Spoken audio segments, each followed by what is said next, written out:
माझं विचारपूर्ण झालेलं आहे. मला आनंद मुलं चालू करायला माझं शिक्षण BA कॉलेज संस्कृत झालं.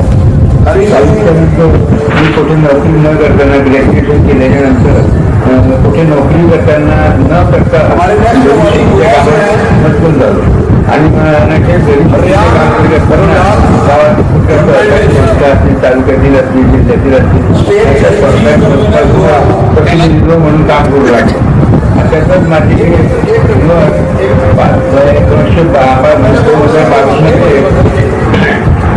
Anti corruption foundation of India येथे जळगाव जिल्हा उपाध्यक्षपदी निवडलो.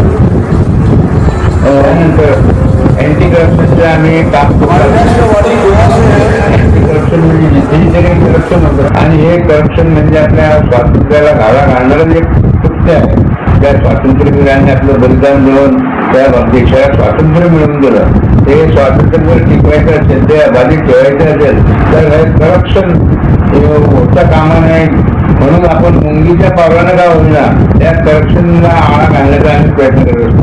तसेच दुसरा आहे अन्याय अत्याचार जर कुठे होत असेल तर तेथेही भाग घेऊन त्या अन्याय अत्याचारापासून गरिबांना मुक्त करावं असं आमचं हे anti corruption foundation of India केंद्र शासित असं एक फाउंडेशन आहे.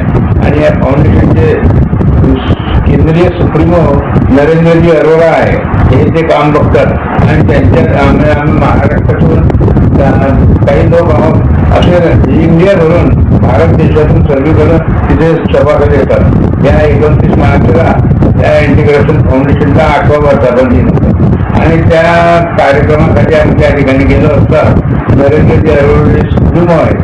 त्यांनी आमचं कार्य बघून त्या अँटी करप्शन मध्ये काय कार्यक्रम आम्ही कार्य करतो, समाजात काय कार्य करतो नेहमी राहून हे त्यांनी बघून आम्हाला या वेळेला ग्लोबल डायमंड अवॉर्ड देऊन सन्मानित केलं. असे बरेच पुरस्कार इंडियातील लोकांना त्या ठिकाणी मिळालेले आहेत. ज्यांनी आपल्या कामात चमक दाखवली असेल त्यांना सन्मानित करून त्यांना उत्तेजित करत असतात. जेणेकरून जास्तीत जास्त या कार्यात आपण वाहून घेतलं पाहिजे आणि मी वाहून घेत असतो. समाजात देखील काम करत असताना कुठे अन्याय अत्याचार होत असेल तर त्या ठिकाणी मी स्वतःहून जाऊन भाग घेऊन त्या अन्याय अत्याचारापासून त्या गरबांना कसं सोडवायचं यासाठी मी नेहमी प्रयत्न करत असतो. प्रल्हादजी, तुम्हाला माझा प्रश्न असेल, ज्या वेळेला आपलं पुरस्काराकरता नाव घेतलं गेलं त्यावेळेला आपल्या डोळ्यासमोर 2 सेकंदाकरता कुठला अनुभव आला होता? 2 सेकंदाकरता माझ्या समोर एक व्यक्ती आली, बाळासाहेब चौधरी, मधुकरराव चौधरी जे विधानसभेचे माजी अध्यक्ष होते महाराष्ट्र. कारण त्यांच्यापासून मला बऱ्याचसं शिकायला मिळालं.